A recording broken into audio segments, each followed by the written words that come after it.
हाँ जी, good evening. कहाँ तक पढ़ लिया था? क्या किया तुम लोगों ने 2 दिन की छुट्टी में? हाँ, क्या किया? कर गए? रील्स देखी?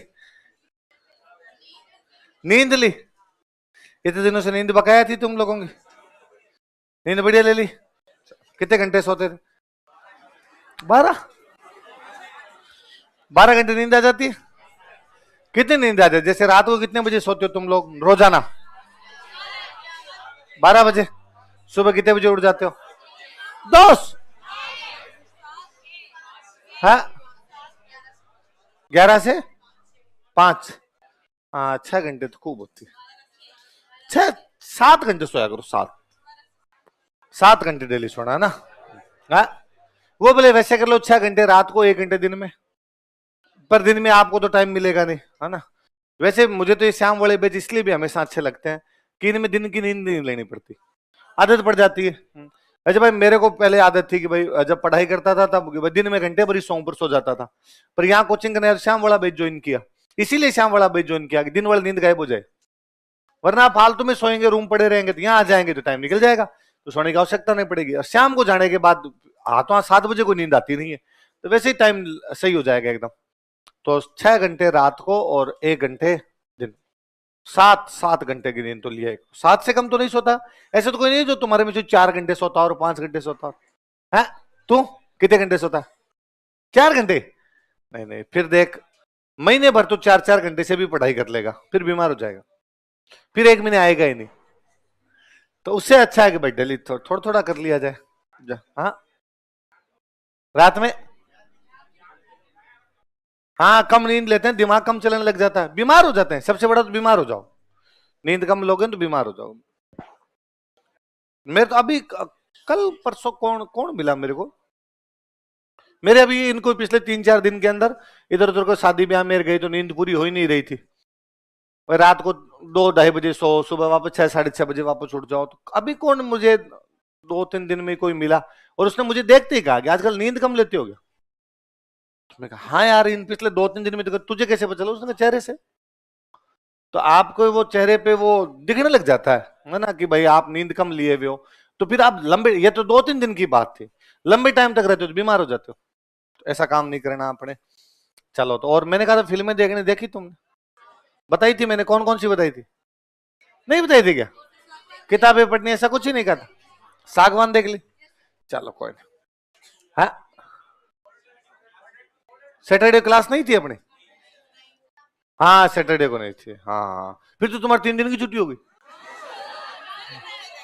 हाँ, पर राजस्थान जीके की तो हो गई, राजस्थान जीके क्लास थोड़ी थी। फिर चलो चलो, तो बताओ लो जी, कितना पढ़ाया था, क्या पढ़ाया था लास्ट बताओ। करौली प्रजामंडल के संस्थापक कौन कौन थे? त्रिलोक चंद माथुर, चिरंजी लाल शर्मा और मानस। वहां पॉलिटिकल अवेयरनेस कौन लाया था? पूर्ण सिंह और मदन सिंह। और मदन सिंह ने अपनी पत्नी क्या चलाया था? क्या चलाया था? किसान किसान आंदोलन चलाया था। अच्छा, भरतपुर प्रजामंडल में, भरतपुर में पहले विद्यार्थी आंदोलन किस किसने चलाया था? जुगल किशोर चतुर्वेदी और गोपीलाल यादव। प्रजामंडल कहां बना? रेवाड़ी में। बनाने वाले कौन कौन थे? जुगल किशोर चतुर्वेदी, गोपीलाल यादव, मास्टर आदित्येंद्र, किशनलाल जोशी। किशनलाल जोशी ने किसमें भाग लिया? गोपीलाल यादव को क्या बनाया गया? और राजस्थान का नेहरू कौन है? लेकिन सरकार ने इसका पंजीकरण, तो क्या चलाया गया? सत्याग्रह। कौन कौन सी महिलाएं जेल गई? सुशीला त्रिपाठी, राजेश्वरी और धर्मवती। के बाद सरकार ने पंजीकरण किस नाम से किया? भरतपुर प्रजा परिषद। अच्छा, अलवर में फीस वृद्धि के खिलाफ आंदोलन किस किसने चलाया?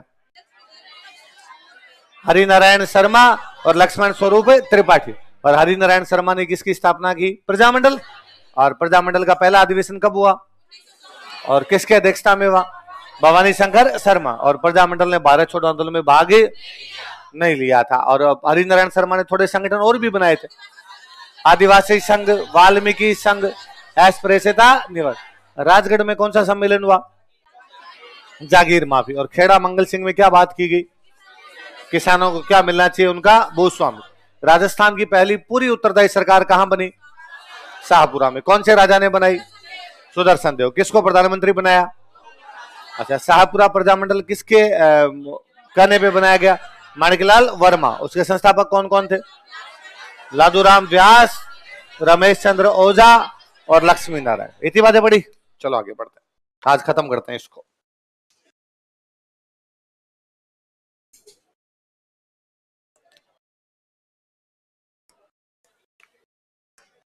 कौन सा प्रजामंडल है? कौन सा है? कोटा। सवाल पूछ रहे हो? हाँ,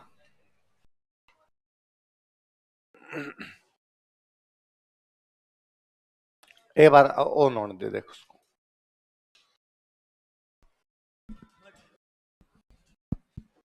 हेलो। हाँ सर, भरतपुर रियासत ने प्रजामंडल का पंजीकृत नहीं किया, हाँ तो अन्य प्रजामंडलों के रजिस्ट्रेशन हुए थे? हाँ, तो वो क्यों किए? क्योंकि राजा तो खिलाफ थे ना प्रजामंडल के। नहीं तो पार्टी बनाने में क्या जाता, पंजीकरण तो कर लिया करते थे। आप कोई इस प्रकार की गतिविधि नहीं चलाओगे तो सर फिर जब उनके विरोध भाई। में राजा प्रजामंडल के खिलाफ नहीं थे, राजा उनके खिलाफ बोलोगे उसके खिलाफ है। यूं तो आज भी पार्टियां बनती है, बीजेपी की सरकार है, कोई पार्टी बनेगी उसका पंजीकरण होगा, फिर वो पार्टी बीजेपी के खिलाफ बोलेगी। भाई रजिस्ट्रेशन होता है, जाके सरकार करना पड़ता है। मैंने पार्टी बनाई, सरकार रजिस्ट्रेशन कर लेती है कि हाँ ये पार्टी बनी है हमारे राज्य में। तो पहले ही थोड़ी बोलते हैं कोई, बाद में रजिस्ट्रेशन कैंसिल होते हैं खूब सारे कैंसिल होते हैं, खूब सारे रजिस्ट्रेशन कैंसिल हो जाते हैं। इनके खूब सारे कैंसिल हुए थे प्रजामंडलों के, तभी तो ये बाद में अलग अलग पार्टियां बनाते हैं। मारवाड़ लोक परिषद बना ली, हम पढ़ते थे प्रजामंडल पे रोक लगा दी गई, फिर रोक हटा देते थे। ये और क्या है फिर, कोटा संस्थापक लिखो।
बताओ तो क्या क्या नाम है?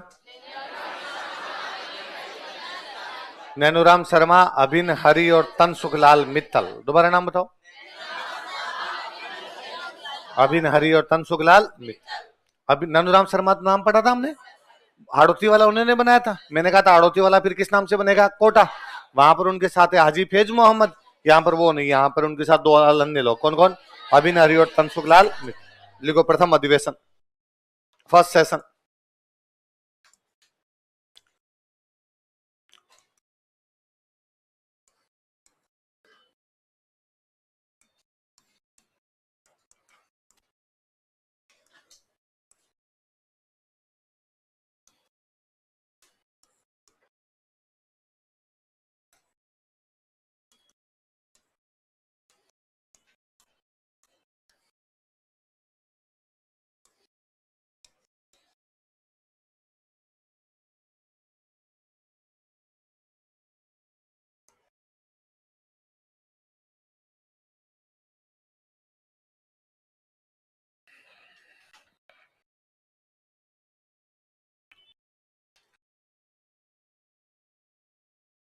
कब हुआ पहला अधिवेशन बताओ?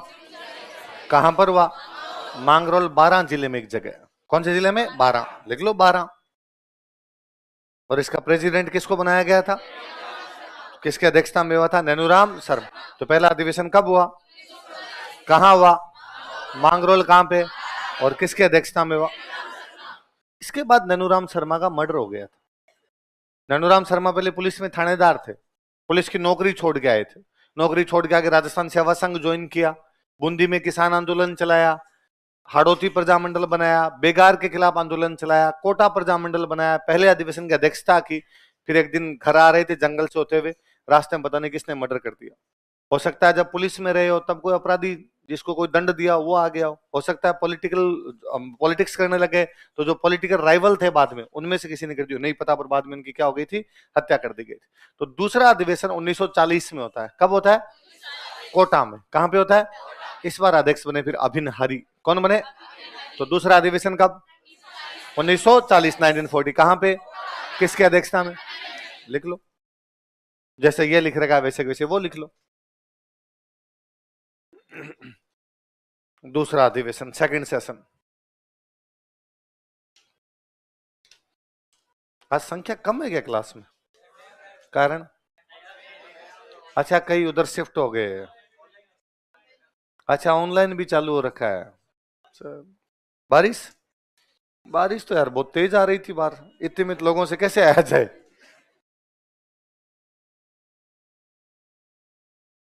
हाँ, ये मेरे समझ में नहीं आया। नया बेच आते ही कई होंगे हमें तो सुबह का बेच ही लेना, ऐसा क्या होता है सुबह शाम में है? हाँ, ये कल दिमाग का ही खेल है, सुबह उठने की। नहीं, क्या क्या होगा, सुबह नहीं उठोगे तो क्या हो जाएगा? भाई मैं जब पढ़ता था तो हमेशा शाम को ही उठा, वह शाम का बेस था, तो सुबह जल्दी उठा ही नहीं। उस हिसाब से पढ़ाई करता, उस हिसाब से उठता। जब से पढ़ाना शुरू किया, डेली सुबह उठना ही पड़ता है। और अब तो इतनी आदत पड़ गई, आप रात को 2 बजे सुलाओ और 4 बजे सुलाओ, एक बार तो 6 बजे आंख खुलेगी। फिर भले मैं वापस सोने का प्रयास कर लूं, वो अलग है। फिर मुझे लगता है कि अब ये बुढ़ापे के लक्षण है। सुबह जल्दी बुढ़ापे में जाग आती है, तो वो आने लग गई अब। तो दूसरा अधिवेशन कब हुआ, कहां पे हुआ, किसके अध्यक्षता में? और इस अधिवेशन में एक व्यक्ति ने कई सालों बाद वापस एंट्री की, विजय सिंह पथिक। किसने? उनका टाइगर अभी देखो। इस अधिवेशन में विजय सिंह पथिक ने भी भाग लिया था। Vijay Singh Pathik also joined this session. इस अधिवेशन में विजय सिंह पथिक ने भी भाग लिया था। Vijay Singh Pathik also joined this session.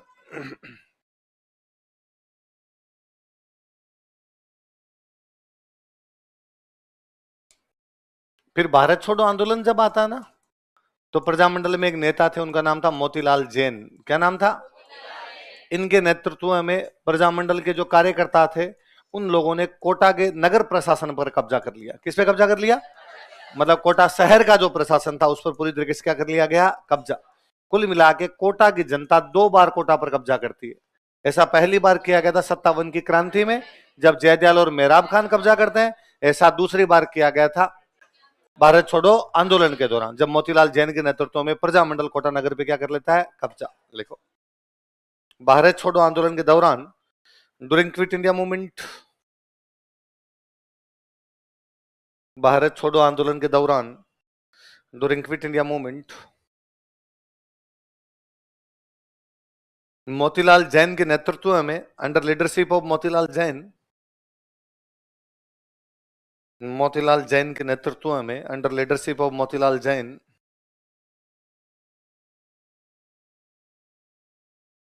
Prajamandal के कार्यकर्ताओं ने, वर्कर्स ऑफ प्रजामंडल, प्रजामंडल के कार्यकर्ताओं ने, वर्कर्स ऑफ प्रजामंडल, कोटा के नगर प्रशासन पर अधिकार कर लिया था। Captured city administration of Kota.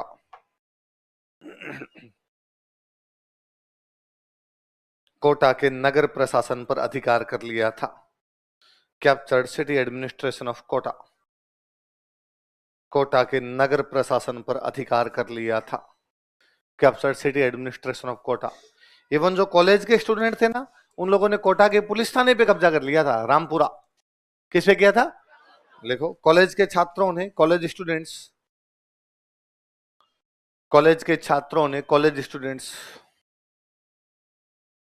Rampura police थाने पर अधिकार कर लिया था। Captured Rampura police station. Rampura police थाने पर अधिकार कर लिया था। Captured Rampura police station. Rampura police थाने पर अधिकार कर लिया था। Captured Rampura police station.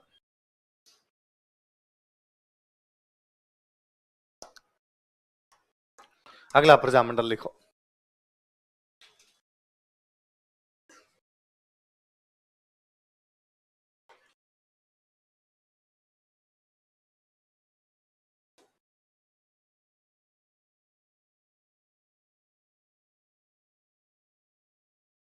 अगला प्रजामंडल कौन सा है? किशनगढ़। कौन सा है?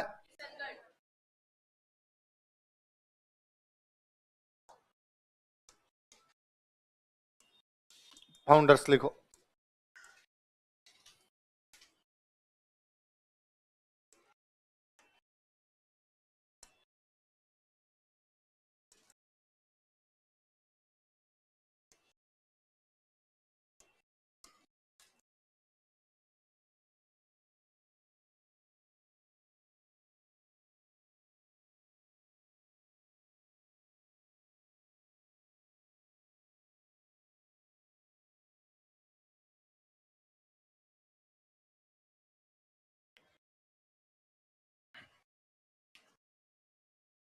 कौन कौन है बताओ देखे?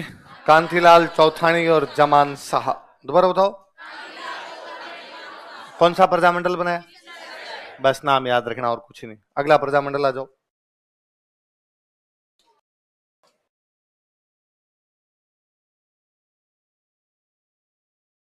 कौन सा प्रजामंडल है? सिरोही। बीकानेर प्रजामंडल कहाँ बनाया गया था? कलकत्ता।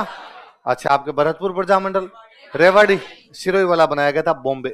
कहाँ बनाया गया? लिखो, प्रजामंडल की स्थापना बॉम्बे में की गई थी। Prajamandal was founded at Bombay. Prajamandal की स्थापना बॉम्बे में की गई थी।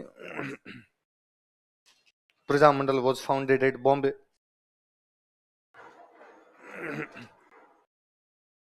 संस्थापक लिखो।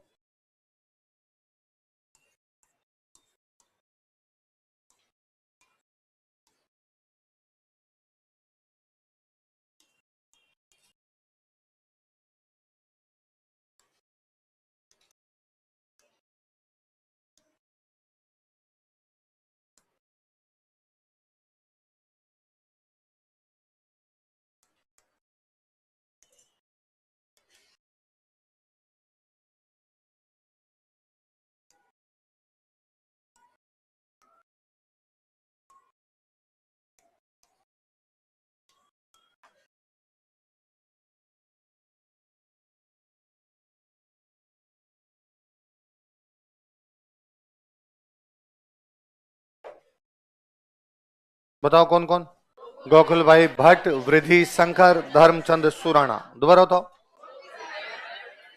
वृद्धि शंकर और धर्मचंद सुराणा। गोकुल भाई भट्ट को कहते हैं राजस्थान का गांधी। क्या कहते हैं? लिख लो, गोकुल भाई भट्ट के नाम क्या है? राजस्थान का गांधी। चिड़ावा का गांधी कौन? वागड़ का गांधी भोगीलाल पांड्या। मेवाड़ का गांधी मोतीलाल तेजावत। राजस्थान का गांधी गोकुल भाई भट्ट। अगला प्रजामंडल आ जाओ। हाँ है। प्रजामंडल की स्थापना बॉम्बे में कैसे करते हैं? सिरोही के खूब सारे लोग बॉम्बे रहते हैं, एक दिन एक मीटिंग बुलाएगा प्रजामंडल। और क्या होता है? अगला कौन सा है? कुशलगढ़।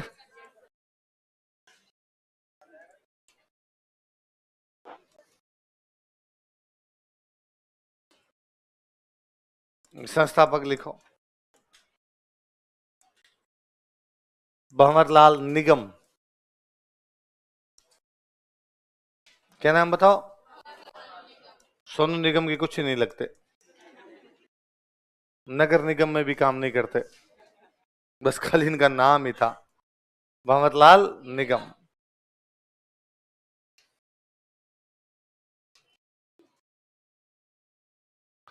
कुशलगढ़ प्रजामंडल किसने बनाया? कुशलगढ़ ठिकाना कौन सी रियासत से लगवा था? लिखो, बांसवाड़ा। अगला, बस अब तक वाले प्रजामंडल ही थे, बस थोड़े बड़े बड़े, अब वाले सब छोटे छोटे हैं।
क्या क्या नाम बताओ देखे? भूपेंद्रनाथ त्रिवेदी, मणिशंकर नागर, धूलजी भाई भावसार। दोबारा बताओ। मणिशंकर नागर और धूलजी भाई भाव। ये जो भूपेंद्रनाथ त्रिवेदी है ना, इनका एक समाचार पत्र था, उसका नाम था संग्राम। क्या नाम था? बॉम्बे से पब्लिश होता था। कहां से पब्लिश होता? लिखो, भूपेंद्रनाथ त्रिवेदी का समाचार पत्र। न्यूज़पेपर ऑफ भूपेंद्र नाथ त्रिवेदी, नीचे अलग से लिख लो, भूपेंद्र नाथ त्रिवेदी का समाचार पत्र, न्यूज़पेपर ऑफ भूपेंद्र नाथ त्रिवेदी। क्या नाम है उस समाचार पत्र का? संग्राम, ब्रैकेट में लिख लेना बॉम्बे। संग्राम कहां से पब्लिश होता था? बॉम्बे।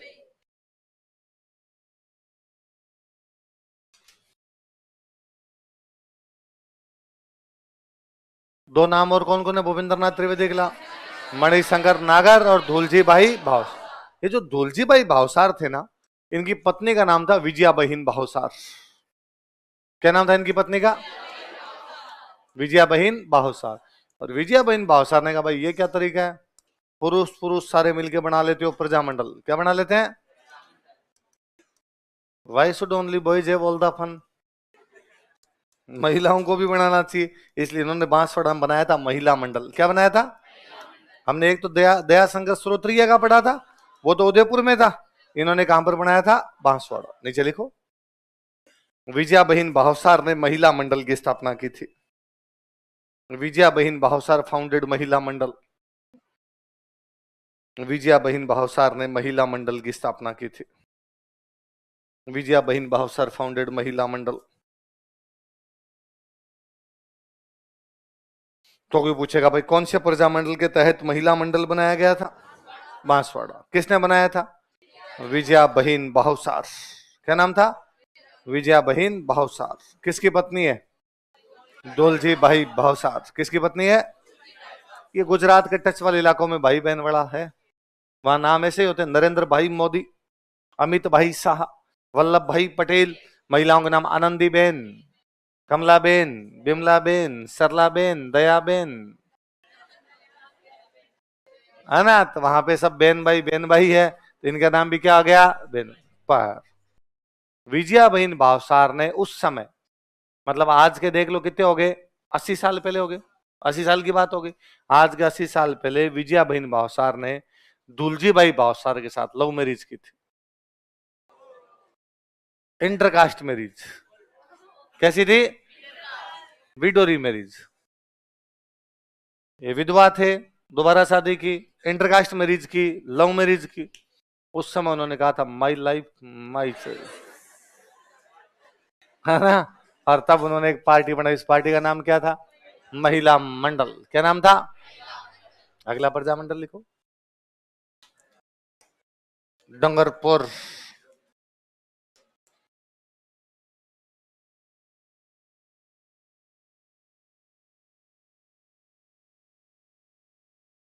अपने कहां गायब थे बीच में 2-3 दिन?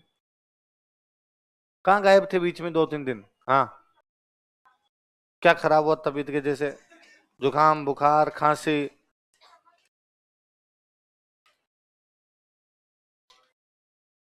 तुम मास्क लगा रखती हो फिर भी इन्फेक्शन हो गया।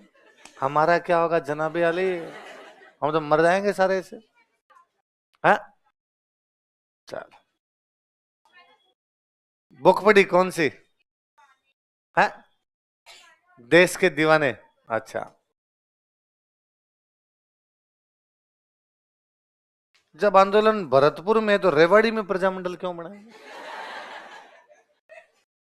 क्योंकि जुगल किशोर चतुर्वेदी का घर रेवाड़ी में था। कहां था उनका घर? तो प्रजामंडल कहां बना लिया उन्होंने? क्या फर्क पड़ता है इससे? ये सारे अलग अलग लोग थे, अलग अलग जगह पे। बीकानेर वालों ने कहां बनाया था? कलकत्ता। सेठ थे, कलकत्ता में दुकानें थी, एक दिन मीटिंग करके कहा प्रजामंडल बन गए। आंदोलन भरतपुर में आकर लेंगे, लेकिन प्रजामंडल तो वहां बना सकते। इवन देखो, आप जोधपुर प्रजामंडल वालों ने कृष्णा दिवस बॉम्बे में मनाया। सब जगह अलग अलग होते थे, इसमें कोई था सोचने वाली बात नहीं। अगला प्रजामंडल कौन सा? बताओ, वागड़ का गांधी कौन? लिखो, भोगीलाल पांड्या। हार्दिक पांड्या के कुछ नहीं लगते। हार्दिक पांड्या किसी का कुछ लगता है? आजकल कौन है हार्दिक पांड्या के साथ? माहिका शर्मा है क्या? चलो।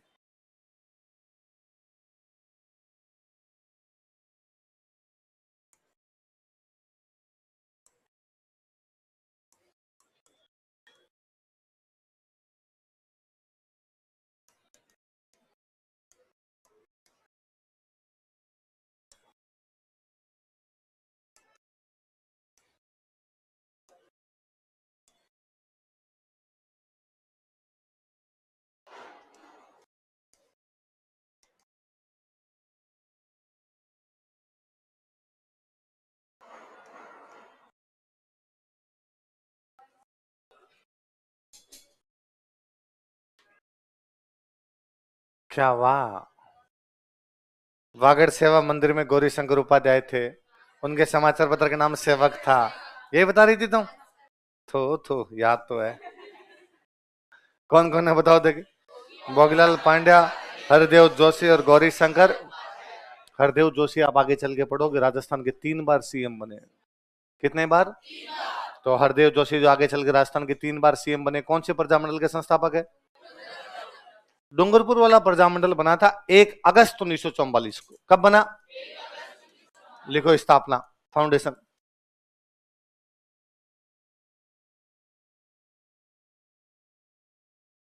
कब स्थापना बताओ? आप कहोगे सर क्यों स्थापना क्यों लिखवाई, पहले वालों की नहीं लिखवाई सर आपने, इसकी तारीख अलग से क्यों लिखवा रहे हो? क्योंकि 1 अगस्त को बाल गंगाधर तिलक की पुण्यतिथि होती है। किसकी पुण्यतिथि? क्योंकि बाल गंगाधर तिलक की डेथ 1 अगस्त 1920 को हुई थी। कब हुई थी? तो कोई पूछेगा बाल गंगाधर तिलक की पुण्यतिथि, उनकी डेथ एनिवर्सरी के अवसर पर कौन सा प्रजामंडल बना था? इस तारीख के ब्रैकेट में लिखो, तिलक की पुण्यतिथि के अवसर पर, ऑन डेथ एनिवर्सरी ऑफ तिलक, तिलक की पुण्यतिथि के अवसर पर, ऑन डेथ एनिवर्सरी ऑफ तिलक।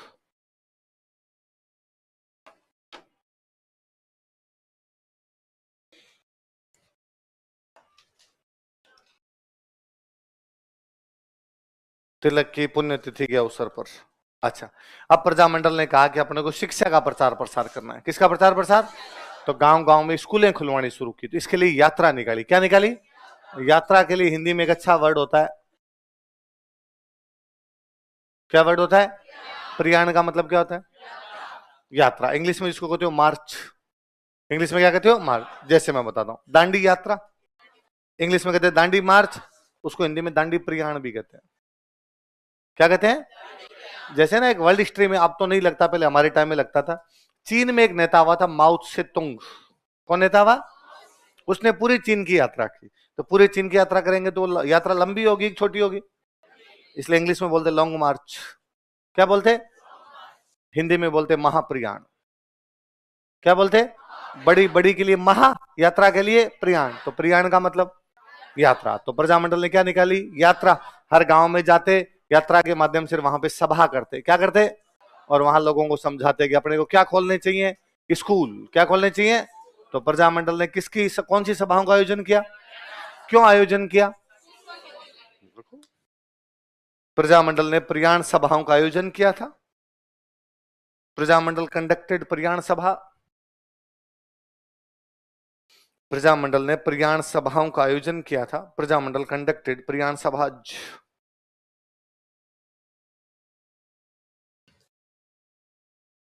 प्रजामंडल ने प्रयाण सभाओं का आयोजन किया था। प्रजामंडल कंडक्टेड प्रयाण सभा।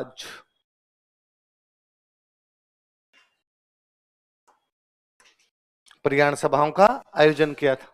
अब लिखो रास्तापाल घटना।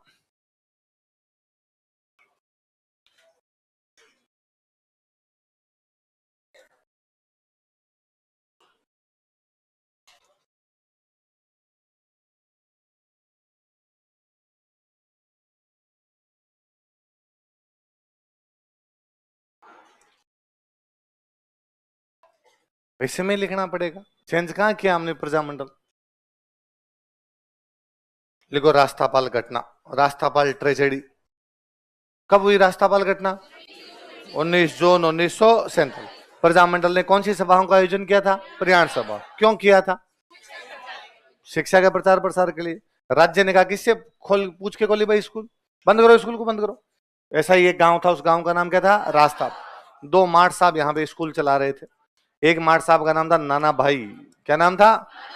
एक मार्ट साहब का नाम था सेंगा भाई। कौन कौन थे बताओ? कौन से गांव में स्कूल चला रहे थे? और एक दिन राज्य की पुलिस वहां पे चली गई। राज्य की पुलिस ने कहा कि आप बिना पूछे किसी भी प्रकार का स्कूल नहीं, आपको स्कूल बंद करना पड़ेगा। और नाना भाई सेंगा भाई ने स्कूल बंद करने से तो उन्होंने नाना भाई को गोली मार दी। अब मार साहब दूसरे कौन बचे? सेंगा भाई। मार साहब को पूछा, मार साहब बताओ। मार साहब ने कहा भले गोली मार दो लेकिन स्कूल तो बंद करेंगे। तो मार साहब के दोनों हाथ बांधे, जीप लेके आए थे, रस्सा बांधा और मार साहब घसीटा। जब गांव में घसीटते हुए लेके जा रहे थे तो गांव में एक 13 वर्ष की भील बच्ची थी, उसका नाम था कालीबाई। क्या नाम था? वो खेत से वापस आ रही थी। 13 साल की भील बालिका थी, उसका नाम क्या था? खेत से वापस आ रही थी और उसके हाथ में हंसिया थी। हंसिया घास काटने वाली दांती, दांतली दरांती थी उसके हाथ में। और उसने जब देखा कि मेरे फेवरेट सर को घसीटते हुए लेके जा रहे हैं, वो दौड़ के गई, उसने वो रस्सी, पुलिस वालों ने इतना ही दिमाग लगा, एक गोली और चला दी, कालीबाई शहीद हो गई। कौन शहीद हो गई? तो इस रास्तापाल घटना में 2 लोग शहीद हुए, एक अध्यापक नाना भाई और एक भील बच्ची कालीबाई। इन दोनों की मूर्तियां लगाई हुई है डूंगरपुर के अंदर। एक तालाब, उस तालाब का नाम है गेप सागर। कौन सा तालाब है? तो गेप सागर तालाब के पास किस किस की मूर्तियां हैं? नाना भाई और लड़कियां जब पढ़ती है तो उनको स्कूटी मिलती है, कालीबाई स्कूटी कौन सी मिलती है। और एक मार्ट साहब घायल हो गए थे, उनका नाम क्या था? कौन सी घटना में? घटना समझ जाओगे? ये पूरा लिखोगे, स्कूल बंद करने गए फिर गोली मार दी, समझ जाओगे बात? लिखो। अध्यापक नाना भाई तथा भील बालिका कालीबाई शहीद हो गए थे। Teacher named Nana Bhai and Bhil girl Kalibai were मार्टिर्ड। अध्यापक नाना भाई तथा भील बालिका कालीबाई शहीद हो गए थे। Teacher named Nana Bhai and Bhil girl Kalibai were मार्टिर्ड। अध्यापक नाना भाई तथा भील बालिका कालीबाई शहीद हो गए थे।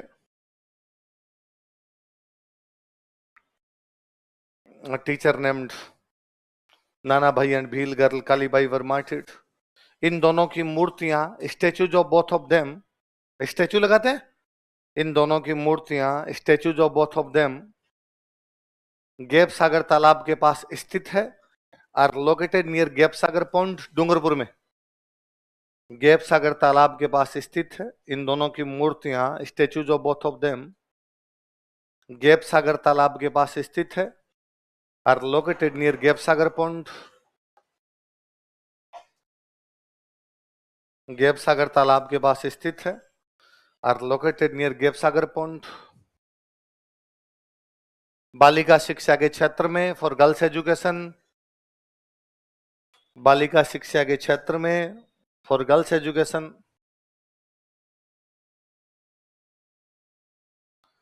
कालीबाई पुरस्कार दिया जाता है, Kalibai award is given, Kalibai पुरस्कार दिया जाता है, कालीबाई अवार्ड इज गिवन।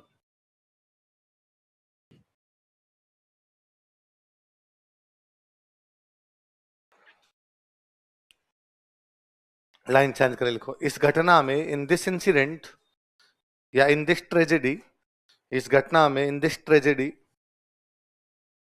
एक अन्य अध्यापक सेंगा भाई घायल हो गए थे। इन अनदर टीचर सेंगा भाई गोट इंजर्ड। एक अन्य अध्यापक सेंगा भाई घायल हो गए थे। इन अनदर टीचर सेंगा भाई गोट इंजर्ड। एक अन्य अध्यापक सेंगा भाई घायल हो गए थे। इन अनदर टीचर सेंगा भाई गोट इंजर्ड।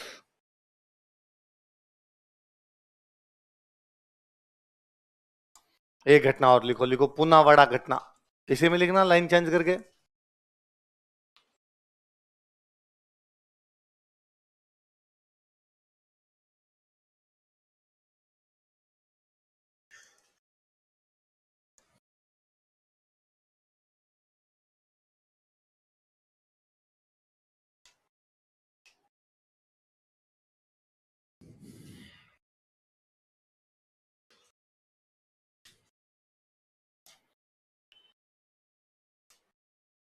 कौन सी घटना है बताओ, देखिए।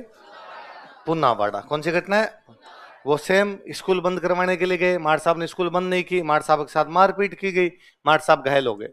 ये जो मार साहब थे इनका नाम था शिवराम भील। क्या नाम था? तो कौन से टीचर घायल हुए थे? लिख लो, अध्यापक शिवराम भील घायल हो गए थे। टीचर नेम्ड शिवराम भील गोट इंजर्ड।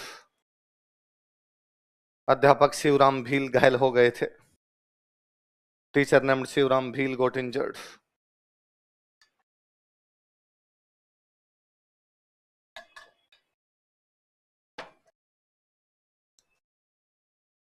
लेकिन धीरे धीरे अवेयरनेस आई, अवेयरनेस आई तो बाद में राज्य में उत्तरदायी सरकार की स्थापना करनी पड़ी। उत्तरदायी सरकार का मतलब होता है जनता के लिए रेस्पॉन्सिबल। इसका मतलब मंत्री प्रधानमंत्री किसके बीच से बनेंगे? जनता। और डूंगरपुर में प्रधानमंत्री बनाए गए थे गौरी शंकर उपाध्याय। कौन बनाए गए थे? 2 लाइनें चेंज करके लिखना। कालांतर में लेटर ऑन, 2 लाइनें छोड़ के लिखना भाई। कालांतर में लेटर ऑन गौरी शंकर उपाध्याय को डूंगरपुर का प्रधानमंत्री बनाया गया था। Gauri Shankar Upadhyay was appointed as PM of Dungarpur. Gauri Shankar Upadhyay को डूंगरपुर का प्रधानमंत्री बनाया गया था। Gauri Shankar Upadhyay was appointed as PM of Dungarpur.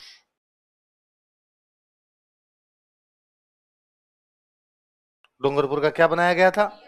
प्रधानमंत्री बनाया गया था।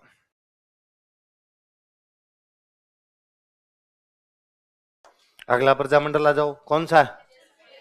जैसलमेर। लिखो भाई जैसलमेर।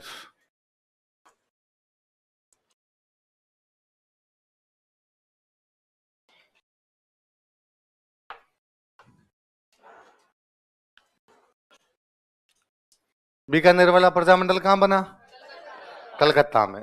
भरतपुर वाला प्रजामंडल रेवाड़ी। सिरोही वाला प्रजामंडल ये वाला बना था जोधपुर। कहां बना था? अब वापस सुनो। वैसे तो सागरमल गोपा ने प्रजामंडल बनाया था नागपुर। कहां बनाया? पर उसने काम ही नहीं किया था। जिस प्रजामंडल ने काम किया था बाद में वो कहां पर बना था? जोधपुर। लिखो प्रजामंडल की स्थापना जोधपुर में की गई थी। Prajamandal was founded at Jodhpur.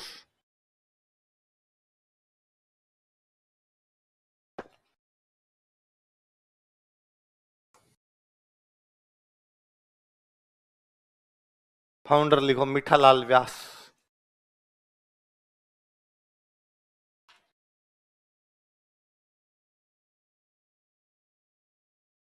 Founder का नाम क्या है? मीठालाल व्यास।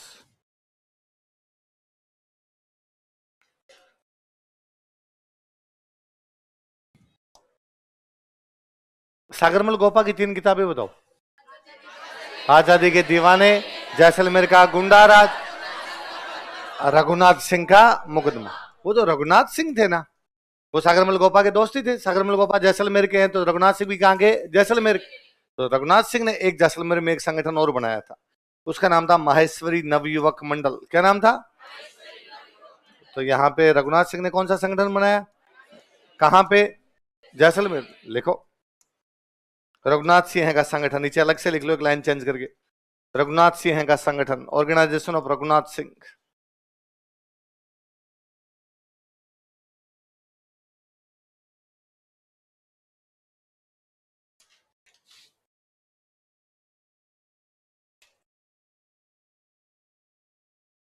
रघुनाथ सिंह का संगठन क्या नाम है? माहेश्वरी नवयुवक मंडल। क्या नाम दोबारा बताओ? माहेश्वरी नवयुवक मंडल।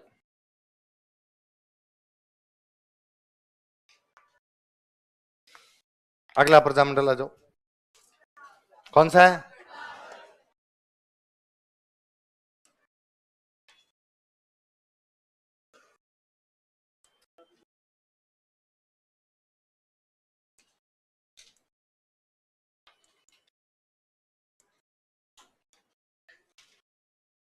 लिखो अमृतलाल पायक।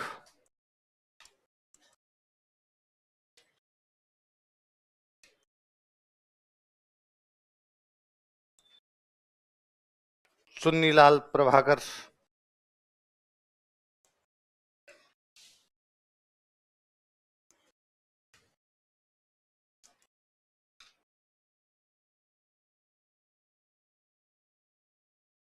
और ठक्कर बापा।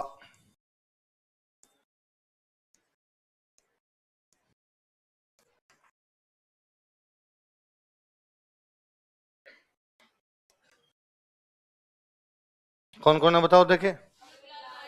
अमृतलाल पायक, चुन्नीलाल प्रभाकर, ठक्कर बापा। दोबारा बताओ। चुन्नीलाल प्रभाकर और ठक्कर बापा, इन सब लोगों ने मिलकर कौन सा प्रजामंडल बनाया? ठक्कर बापा के बारे में 2-3 बातें और। ठक्कर बापा बड़े नेता हुए। ठक्कर बापा का वैसे पूरा नाम तो था अमृतलाल विठलदास ठक्कर। क्या नाम था? अमृतलाल विठलदास ठक्कर, पर ठक्कर बापा के नाम से बड़े लोकप्रिय हुए। ठक्कर बापा ने एक तो 1922 में, कब? एक संगठन बनाया था भील सेवा मंडल। कौन सा बनाया था? नीचे लिखो, अलग से लिखो। प्रजामंडल की बात इतनी है, नीचे अलग से लिखना। 1922 ईस्वी में, इन 1922 एडी, 1922 ईस्वी में, 1922 एडी, ठक्कर बापा ने भील सेवा मंडल की स्थापना की थी। ठक्कर बापा फाउंडेड भील सेवा मंडल। ठक्कर बापा ने भील सेवा मंडल की स्थापना की थी। ठक्कर बापा फाउंडेड भील सेवा मंडल। ठक्कर बापा ने भील सेवा मंडल की स्थापना की थी। ठक्कर बापा फाउंडेड भील सेवा मंडल।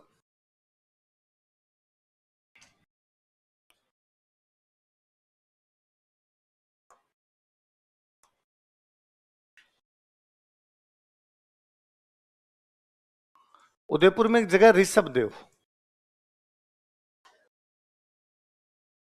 कौन सी जगह? कहां पे? वहां पे इन्होंने एक बनाया था भील आश्रम। कौन सा बनाया?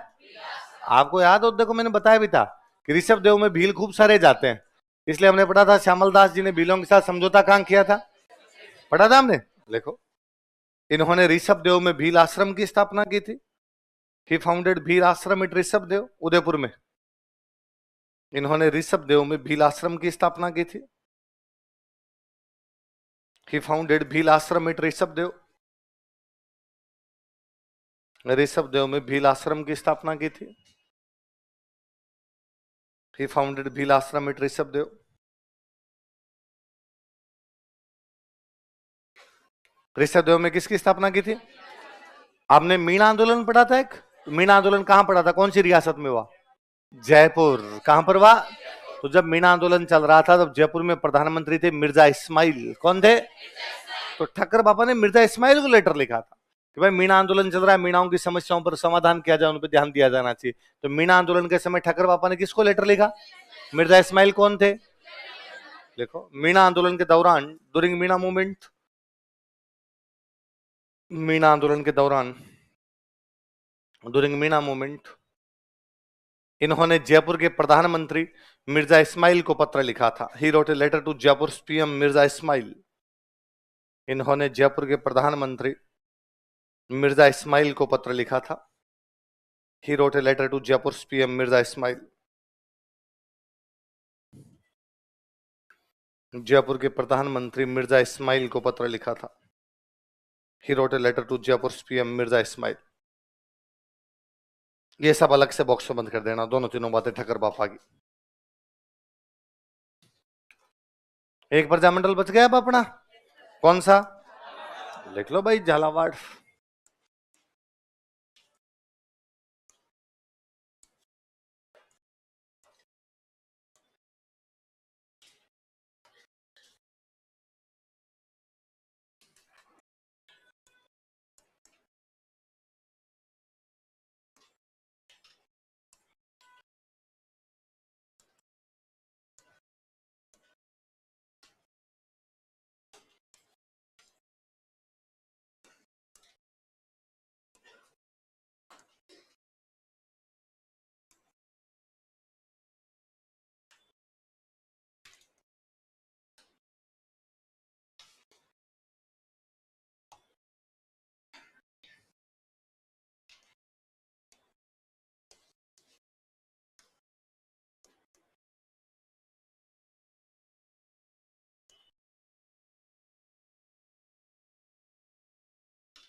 क्या क्या नाम बताओ देखे? मांगीलाल भव्य, मकबूल आलम, कन्हैयालाल मित्तल। दोबारा नाम बताओ। तनसुखलाल मित्तल तो है कोटा में, और कन्हैयालाल मित्तल है झालावाड़। कोटा में कौन से है?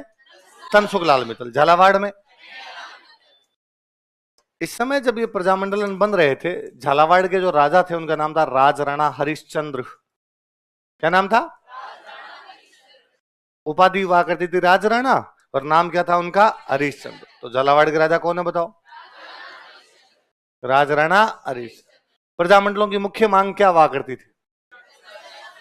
प्रजामंडल वाले गए कि लो साहब, राजराणा जी उत्तरदायी सरकार की स्थापना। ये क्या होती है? इसमें आप बस सीट पे बैठे रहोगे, बाकी पावर आपके पास, पावर जाएगी प्रधानमंत्री के पास। किसके पास? एक आदमी को राज्य में प्रधानमंत्री बनाना पड़ेगा और वो जनता के बीच में होना चाहिए, वो बाकी मंत्री अपने आप बना लेगा। आप प्रधानमंत्री बनाओ और सारी पावर उसको सौंपो। उनका ठीक है, तो बताओ किसको बनाए प्रधानमंत्री? उनका आप बना दोगे? हाँ पक्का? अरे फिर आपके पास कुछ भी नहीं बचेगा। हाँ मुझे पता है, मेरे पास कुछ नहीं बचेगा, पावर किसके पास चली जाएगी? प्रधानमंत्री। तुम तो ये बताओ प्रधानमंत्री बनाना किसको है? प्रजामंडल वालों का साहब, जब आप प्रधानमंत्री बनाने के लिए तैयार ही हो तो आप जिसको चाहो हम उसको मान लेंगे। राजा ने कहा मैं हूं, लिखो। राजराणा हरिश्चंद्र के नेतृत्व में, तो ज्यादा यूं पंगे नहीं लेने चाहिए। राजराणा हरिश्चंद्र के नेतृत्व में, under leadership of Rajrana Harishchandra, Rajrana Harishchandra के नेतृत्व में, under leadership of Rajrana Harishchandra, Jhalawar में उत्तरदायी शासन स्थापित किया गया था। Responsible government was established in Jhalawar. Jhalawar में उत्तरदायी शासन स्थापित किया गया था। Responsible government was established in Jhalawar. Jhalawar में उत्तरदायी शासन स्थापित किया गया था। Responsible government was established in Jhalawar.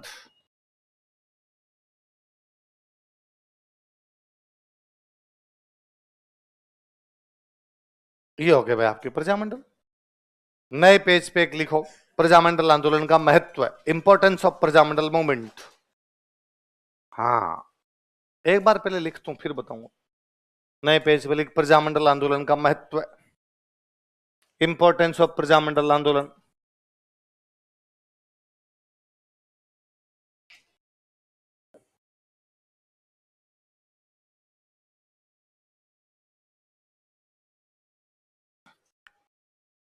Prajamandal आंदोलन का महत्व, और ये घर से तुम्हें खुद लिखना है, रफ कॉपी में। किस में लिखना है? यहां तो मैं लिखवाऊंगा, आज घर पे जाके ट्राई करना, खुद कर लोगे। एक पन्ना खाली छोड़ लो, एक पन्ना मतलब दोनों तरफ से, दो पन्ने वैसे, इधर से उधर से दोनों तरफ से। नया टॉपिक लिखो, राजस्थान का एकीकरण, मॉडर्न का लास्ट टॉपिक अपना।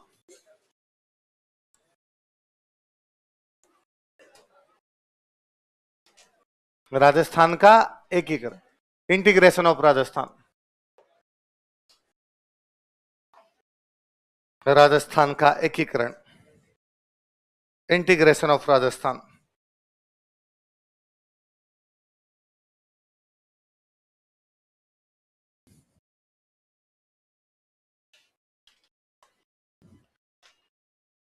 अब पूछो तुम सवाल। झालावाड़ प्रजामंडल है, राजराणा हरिश्चंद्र झालावाड़ के राजा है।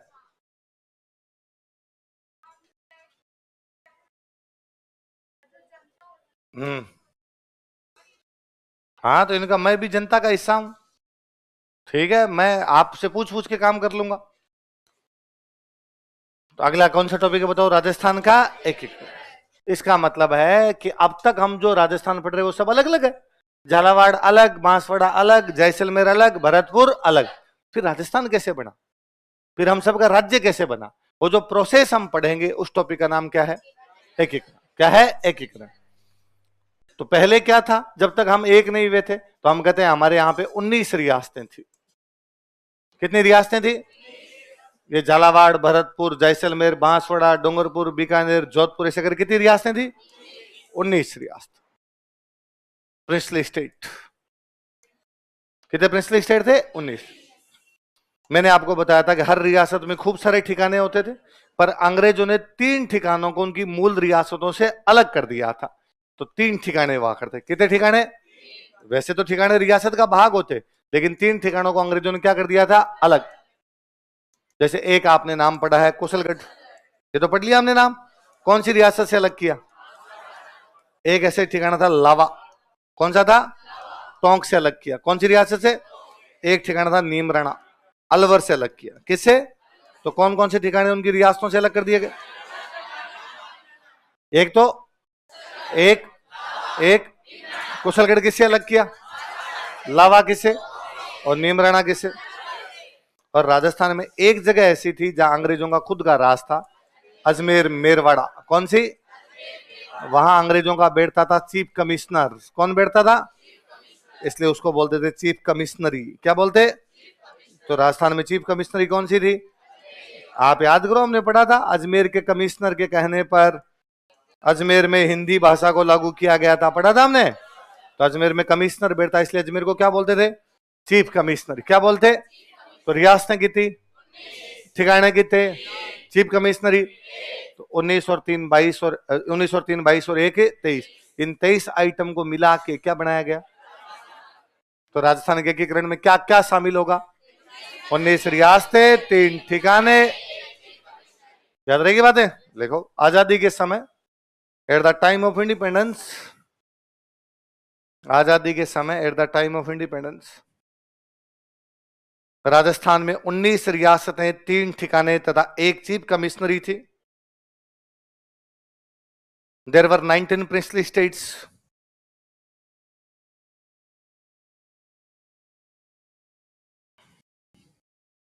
There were 19 princely states, 3 chiefs and 1 chief commissioner in Rajasthan. Rajasthan में 19 रियासतें, 3 ठिकाने तथा 1 चीफ कमिश्नरी थी। There were 19 princely states, 3 chiefs and 1 chief commissionery in Rajasthan.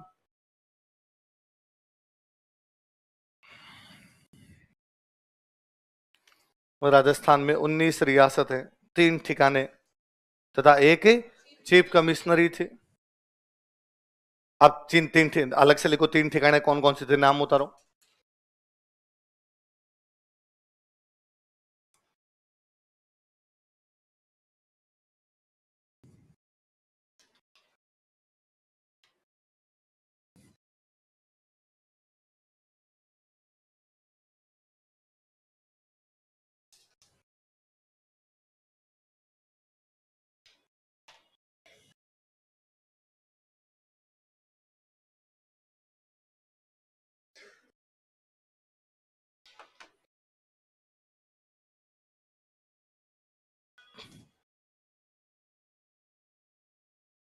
Kushalgarh कहां पे? बांसवाड़ा। लावा कहां पे? टोंक। और निमराना कहां पे? चीफ कमिश्नरी कौन सी? अजमेर। वो भी नीचे अलग से लिख लेना, चीफ कमिश्नरी अजमेर मेरवाड़ा।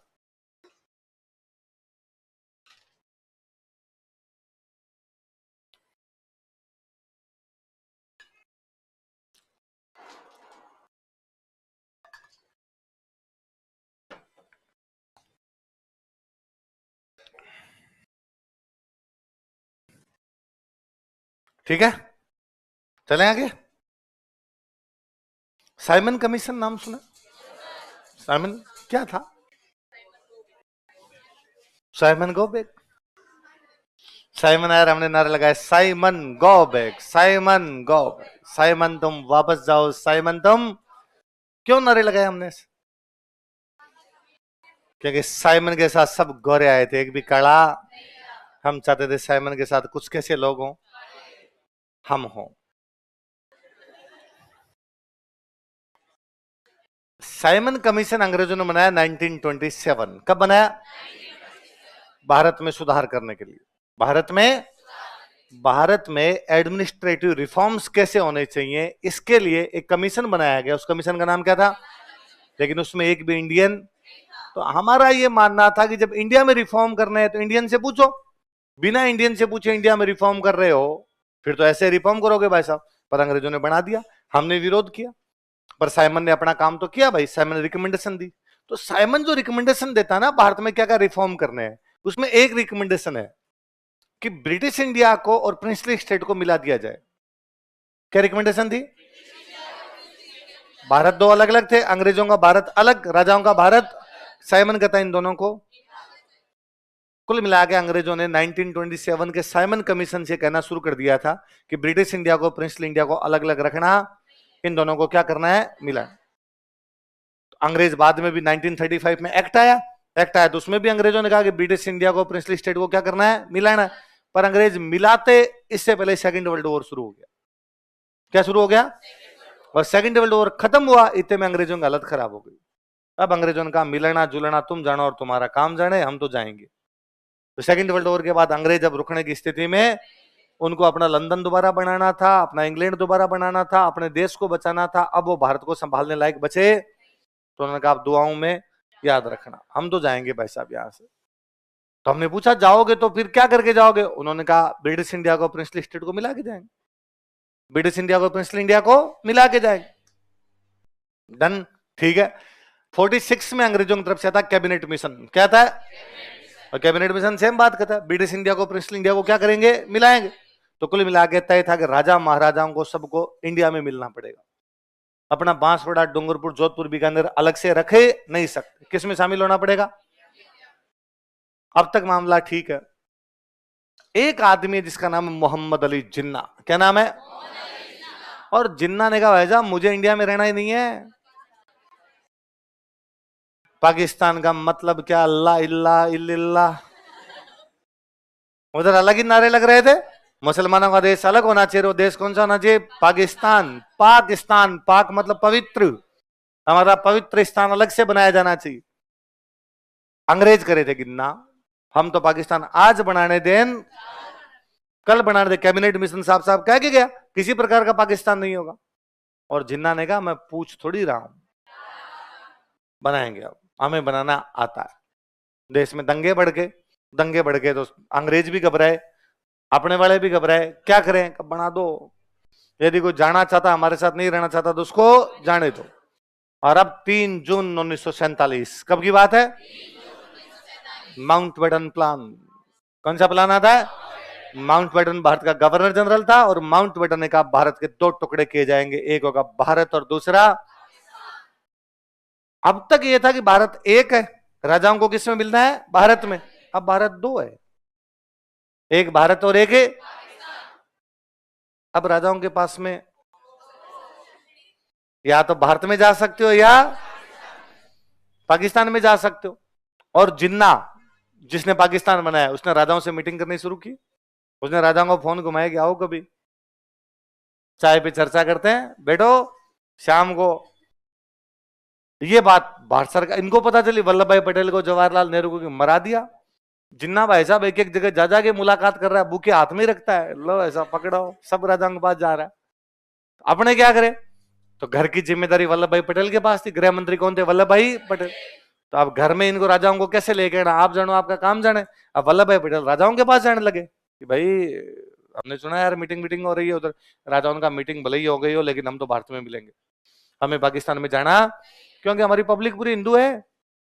पाकिस्तान तो मुसलमानों का देश बन रहा है, हम उधर जाके क्या करेंगे? हम किसमें शामिल होंगे? भारत। वल्लभ भाई पटेल ने कहा शानदार, शाबाश, लो राजा जी करो साइन। राजा जी ने कहा सॉरी, साइन नहीं कर सकते हम। क्यों? क्यों? 1818 में अंग्रेजों के साथ हमारी ट्रीटी हुई थी। तो उस ट्रीटी में लिखा हुआ है कि आंतरिक मामले राजा के पास, विदेशी मामले अंग्रेजों के पास। इंटरनल अफेयर तो किसके पास? मतलब जयपुर के अंदर क्या होगा ये तो जयपुर का राजा तय करेगा, पर जयपुर की संधि किससे होगी, जयपुर मिलेगा किसमें, जयपुर लड़ेगा किससे, ये कौन तय करेगा? तो क्या ये तो जयपुर भारत में मिलेगा, पाकिस्तान में, या अलग रहेगा, ये तो कौन तय करेंगे? अंग्रेज। क्योंकि हमारी 1818 में उनके साथ क्या है? संधि। तो वल्लभ भाई पटेल के अंग्रेजों के पास, अंग्रेजों को जाकर कहा, अंग्रेजों बड़े सातीर दिमाग के लोग हो यार, हमें कई साल से कह रहे हो कि ब्रिटिश इंडिया को प्रिंसली इंडिया को मिलाएंगे, और ये प्रिंसली इंडिया तो तुमसे बिना पूछे मिल ही नहीं सकता, तुम्हारे साथ संधियां इनकी। अंग्रेजों का सॉरी ब्रो, हाथों हाथ इलाज करते हैं। और अंग्रेज लेके 18 जुलाई 1947 को, कब? Indian independence act. क्या लेके है? भारत को इंडिपेंडेंस दी जाती है, भारतीय स्वतंत्रता अधिनियम। क्या लेके है बताओ? Indian independence act. और इस एक्ट की धारा 8, इस एक्ट की कौन सी धारा? इस एक्ट के सेक्शन 8 जो था उसमें अंग्रेजों ने साफ साफ लिखा, राजाओं के साथ हमारी जो भी संधियां की गई थी समाप्त की जाती है। राजा जाने राजाओं का। और अंग्रेजों ने सब राजाओं को बिठा कर, सुनो रे इधर आओ, सब नजदीक आ जाओ एकदम। तो 1818 में हमारे साथ संधि भी थी, हाँ, धारा 8 पढ़ो, इसमें लिखा हुआ है कि संधि समाप्त, बस खत्म, अब हमारा और तुम्हारा आपस में कोई लेना देना। राजाओं ने कहा समझे नहीं, क्लियर करो सर। माउंटबेटन ने कहा सिंपल है, तलाक तलाक। लिखो 18 जुलाई 1947 ईस्वी को और 18 जुलाई 1947 एडी। 18 जुलाई 1947 ईस्वी को 18 जुलाई 1947 एडी भारतीय स्वतंत्रता अधिनियम पारित किया गया था। Indian independence act was passed. भारतीय स्वतंत्रता अधिनियम पारित किया गया था। Indian independence act was passed.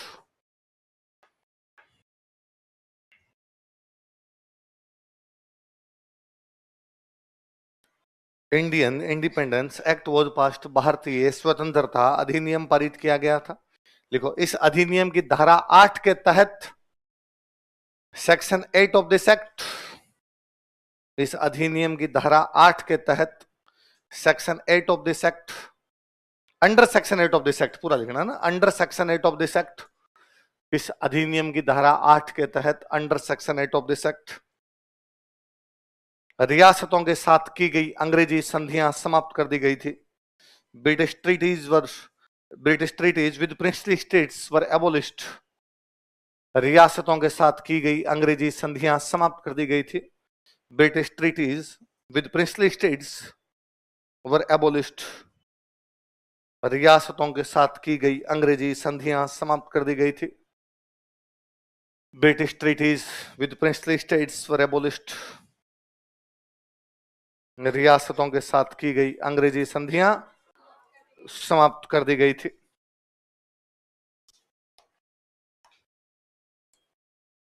इसका मतलब अब जो राजा है वो अपना डिसीजन खुद लेने के लिए स्वतंत्र है। अच्छा, राजाओं का ये तो था कि हम मिलेंगे तो भारत में, मिलेंगे तो कहां, पर राजाओं के दिमाग में एक दूसरी चीज आई। अब हर राजा ने और बड़े बड़े राजाओं ने ये सोचना शुरू किया, भाई मेवाड़ एक स्टेट था, तो मेवाड़ को था कि मुझे मिलना तो भारत में ही, मारवाड़ को भारत में मिलना है, भरतपुर को भारत में मिलना है, बीकानेर को भारत में मिलना है। जैसे मेवाड़ के राजा ने दिमाग लगाया। मेवाड़ के उस समय महाराणा थे, उनका नाम था भूपाल सिंह। क्या नाम था? लगा यार एक तो मेवाड़ अकेला भारत में शामिल होता है, एक सारे मेवाड़ मारवाड़ बीकानेर जैसलमेर भरतपुर पहले से यूनियन बनाते हैं, इतना बड़ा भाई, एक तो अलग अलग सब,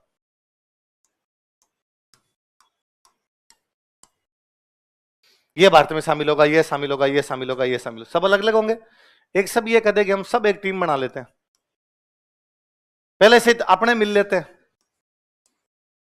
अब भारत सरकार को करें इसको मिलाओ, तो भारत सरकार को इनकी बातें माननी पड़ेगी। हम कहेंगे इतना बड़ा इलाका मिला रहे हैं, लो भाई साहब हमें क्या क्या दे रहे हो, प्लॉट की बिक्री है, सिंगल छोटा प्लॉट, सारे प्लॉट मिलके, तो सामने वालों को करना पड़ेगा। तो भोपाल सिंह जी ने दिमाग लगाया और भोपाल सिंह जी ने कहा कि हम एक राजस्थान यूनियन बनाते हैं। क्या बनाते हैं? और उसमें कहां की रियासतें होगी? आज का जो अपना राजस्थान है, यहां की महाराष्ट्र, सॉरी मध्य प्रदेश में पड़ता है आपका मालवा, और गुजरात में पड़ता है सौराष्ट्र। गुजरात में क्या पड़ता है? अच्छा, इन सब जगह आज का अपना राजस्थान, महाराष्ट्र का, सॉरी मध्य प्रदेश का मालवा और गुजरात का सौराष्ट्र, इन सब जगह राजपूत राजा थे। ज्यादातर जो राजा थे वो कौन थे? राजपूत राजा थे। तो क्यों ना हम सब मिलके अपने एक यूनियन बना ले, उसका नाम क्या रख लें? राजस्थान यूनियन। और सब मिलके बाद में भारत सरकार कहते लो मिला लो। तो ऐसा कौन चाहते हैं? मेवाड़ के महाराणा। मेवाड़ के महाराणा का नाम क्या है? भूपाल सिंह। क्या नाम है? तो भूपाल सिंह जी ने सब राजाओं की एक मीटिंग बुलाई, राजस्थान के राजा, मालवा के राजा, सौराष्ट्र के राजा, उदयपुर में। कहां बुलाई भाई? मेवाड़ की राजधानी कौन सी? उदयपुर। तो मीटिंग कहां होगी? और कहा भाई साहब अकेले अकेले मिलेंगे तो कोई फायदा, संगठन में एकता में बल है, सब मिलके शामिल होते हैं अपने तो, और पहले यूनियन बनाते हैं, राजस्थान यूनियन। और सब राजाओं ने कहा थू थू, क्या दिमाग चलता आपका, आजकल कौन सा चमनप्राश खाते हैं आप। पर सर एक छोटा सा डाउट था कि हाँ, कि जो राजस्थान यूनियन बनेगी इसका हेड कौन होगा? भोपाल सिंह का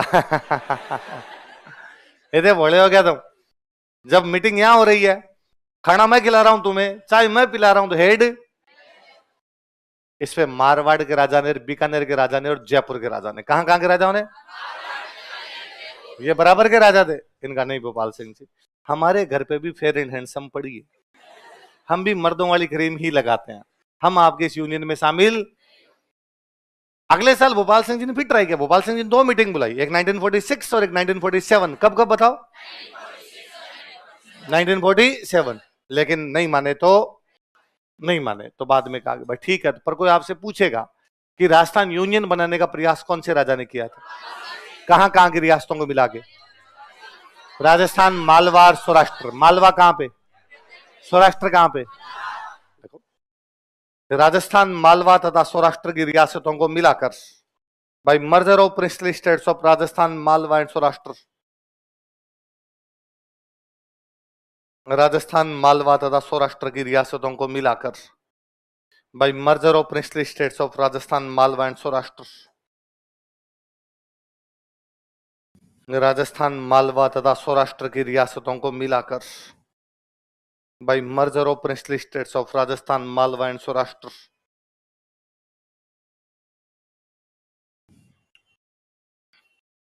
मेवाड़ महाराणा भोपाल सिंह, मेवाड़ महाराणा भोपाल सिंह, मेवाड़ महाराणा भोपाल सिंह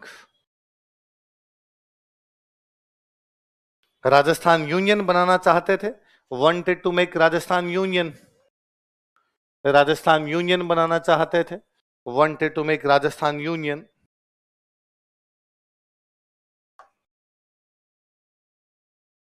राजस्थान यूनियन बनाना चाहते थे, wanted to make Rajasthan union.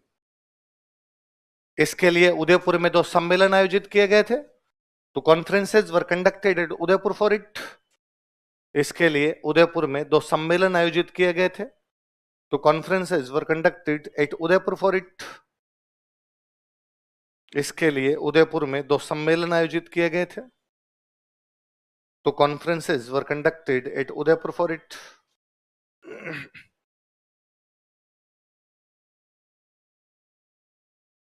इसके लिए उदयपुर में 2 सम्मेलन आयोजित किए गए थे, तो conferences were conducted at Udaipur for it. Bracket में लिख लो 1946 तथा 1947, 1946 और 1947, ताकि याद रहेगा 2 वेद। अच्छा, भोपाल सिंह जी को कौन कह रहा है कि ऐसा ऐसा भी कर लो? भाई साहब, भोपाल सिंह जी को ये सब सलाह एक व्यक्ति दे रहे हैं, उनका नाम है के एम मुंशी। क्या नाम है? कन्हैयालाल माणिक्यलाल मुंशी। क्या नाम था? तो वो क्यों सलाह दे रहे हैं? क्योंकि वो मेवाड़ में उस समय काम करते थे, नौकरी करते थे। मेवाड़ वालों ने उनको संविधान बनाने के लिए बुलाया था। क्या बनाने के लिए? क्योंकि जब सब जगह प्रजामंडलों ने मांग की उत्तरदायी शासन, क्या आना चाहिए? तो उत्तरदायी शासन का मतलब किसके प्रति उत्तरदायी? जनता। तो क्या करवाने पड़ेंगे? चुनाव। तो संविधान होना चाहिए ना, चुनाव करवाओगे कैसे? चुनाव का तो एक संविधान होगा ना। चुनाव होंगे, इतने साल के लिए होंगे, ये प्रधानमंत्री बनेगा, ये मंत्री बनेगा, ये मंत्री की शक्तियां होगी, सब होना चाहिए ना। तो मेवाड़ में जिनको संविधान बनाने के लिए बुलाया गया था कौन थे? तो मेवाड़ का संविधान किसने बनाया था? कहते हैं माणिकलाल वर्मा को जाके कहा था कि के एम मुंशी ने मेवाड़ का संविधान बनाया, आपका इस पर क्या कहना है? वर्मा जी ने कहा था मुंशी को कहो कि इस संविधान को पिछोला जेल में ले जाकर फेंक दे। कौन सी जेल में? कुल मिला के बकवास संविधान है, हम इसे सहमत नहीं है। कौन सी जेल में फेंक दिया जाए? किसको? किसके संविधान को? तो के एम मुंशी उस समय मेवाड़ के संवैधानिक सलाहकार थे। क्या थे? उन्होंने भोपाल सिंह जी कहा कि भोपाल सिंह जी, आप एक यूनियन बनाओ, हेड बन जाओ, फिर भारत में शामिल हो जाओ। आप लिखो, के एम मुंशी महाराणा भोपाल सिंह के संवैधानिक सलाहकार थे। K M Munshi was constitutional adviser of Maharana Bhopal Singh. K M Munshi Maharana Bhopal Singh के संवैधानिक सलाहकार थे। K M Munshi was constitutional adviser of Maharana Bhopal Singh. Maharana Bhopal Singh के संवैधानिक सलाहकार थे। K M Munshi was constitutional adviser of Maharana Bhopal Singh. Maharana Bhopal Singh के संवैधानिक सलाहकार थे कौन? के एम मुंशी। ऐसा एक और प्रयास किया, इस बार प्रयास किया जयपुर के राजा ने। जयपुर के राजा का नाम था सवाई मान सिंह सेकंड। क्या नाम था? सवाई मान सिंह। बोलो, SMS हो गया। सवाई मान सिंह। एस दिया कुमारी जी के दादाजी। दिया कुमारी जी के, अभी जो आपके डिप्टी सीएम है दिया कुमारी जी, इनके दादाजी का नाम क्या था? सवाई मानसिंह सेकंड। क्या नाम था? और सवाई मानसिंह सेकंड ने भी कहा कि हाँ भाई साहब, ऐसा एक संघ बनाया जाए, राजस्थान की सारी रियासतों को मिलाकर क्या बनाया जाना चाहिए? संघ। और इनके उस समय प्रधानमंत्री जो हुआ करते जयपुर के, उनका नाम था वीटी कृष्णामाचारी। क्या नाम था? ये नाम भी पढ़ा होगा आप? कहां पढ़ा? संविधान सभा के उपाध्यक्ष। संविधान सभा के, तो संविधान सभा में कितने कितने उपाध्यक्ष थे संविधान सभा? कौन कौन? एस सी मुखर्जी और वीटी कृष्णामाचारी को जयपुर राजा ने शामिल करवाया। मतलब संविधान के अंदर केवल भारत के, ब्रिटिश इंडिया की बात थोड़ी होगी, हमारी बात भी करो, प्रिंसली इंडिया की बात भी करो, तो हमारी तरफ से जो जाएंगे कौन जाएंगे? तो वीटी कृष्णामाचारी कहां के प्रधानमंत्री थे? तो इन्होंने एक मीटिंग बुलाई, राजस्थान के राजाओं को बुलाया, कहा यूनियन बना लो, और यूनियन बना के भारत में शामिल हो, फायदा होएगा। राजा ने कहा यूनियन बना लेंगे। यूनियन का हेड कौन होगा? उनका सवाई मान सिंह। कौन होंगे? राजा ने कहा है बुआ जी था बड़ा को नहीं। लिखो, जयपुर महाराजा सवाई मान सिंह सेकंड भी राजस्थान की रियासतों का संघ बनाना चाहते थे। Jaipur Maharaja Sawai Man Singh second also wanted to make an union of princely states of Rajasthan, a union of princely states of Rajasthan. Jaipur Maharaja Sawai Man Singh second भी राजस्थान की रियासतों का संघ बनाना चाहते थे। Jaipur Maharaja Sawai Man Singh second also wanted to make a union of princely states of Rajasthan, Rajasthan की रियासतों का संघ बनाना चाहते थे। Also wanted to make a union of princely states of Rajasthan.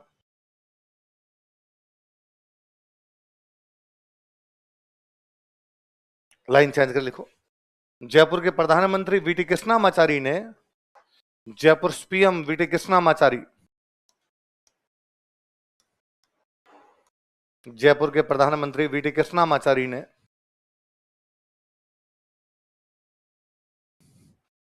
इसके लिए जयपुर में सम्मेलन आयोजित किया था। Conducted a conference at Jaipur for it. इसके लिए जयपुर में सम्मेलन आयोजित किया था। Conducted a conference at Jaipur for it. इसके लिए जयपुर में सम्मेलन आयोजित किया था। Conducted a conference at Jaipur for it. Jaipur में क्या आयोजित किया? कोटा के एक राजा थे, उनका नाम था महाराव भीम सिंह। क्या नाम था? कहां के राजा? महाराव भीम सिंह को लगा भाई पूरे राजस्थान तो अपने अंडर में आने से रहे, ये थोड़ा मामला ज्यादा हो जाएगा। महाराव भीम सिंह ने कहा कोटा, बूंदी और झालावाड़ किसको मिला के एक यूनियन बनाते हैं, हाड़ौती यूनियन। कौन सी? क्योंकि कोटा बूंदी को क्या हाड़ौती बोलते हैं, तो क्यों ना कौन सी यूनियन बना दी जाए। तो कोटा के राजा खुद थे, बूंदी झालावाड़ वालों को बुलाया और बुला कहा हाड़ौती यूनियन बना लेते हैं, पूरा मिलके शामिल होंगे। देखो कोटा बूंदी तथा झालावाड़ को मिलाकर, by merger of Kota Bundi and Jhalawar, Kota Bundi तथा झालावाड़ को मिलाकर, by merger of Kota Bundi and Jhalawar,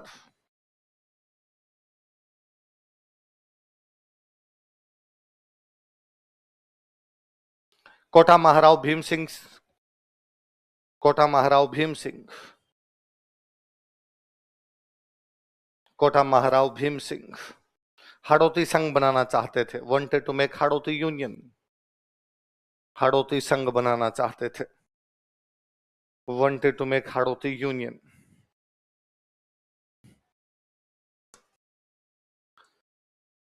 Dungarpur के जो राजा थे उनका नाम था महारावल लक्ष्मण सिंह। क्या नाम था डूंगरपुर के राजा का? महारावल लक्ष्मण सिंह। महारावल लक्ष्मण सिंह को लगा पूरा राजस्थान तो अंडर में आने से रहा, उन्होंने कहा डूंगरपुर, बांसवाड़ा और प्रतापगढ़ को मिला के किस किस को वागड़ संघ बना लेते हैं।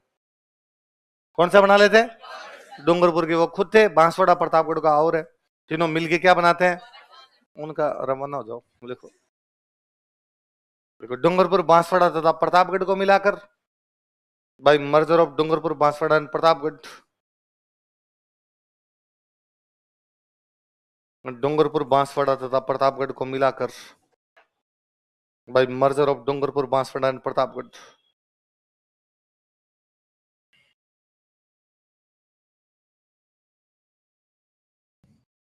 डूंगरपुर महारावल लक्ष्मण सिंह, डूंगरपुर महारावल लक्ष्मण सिंह।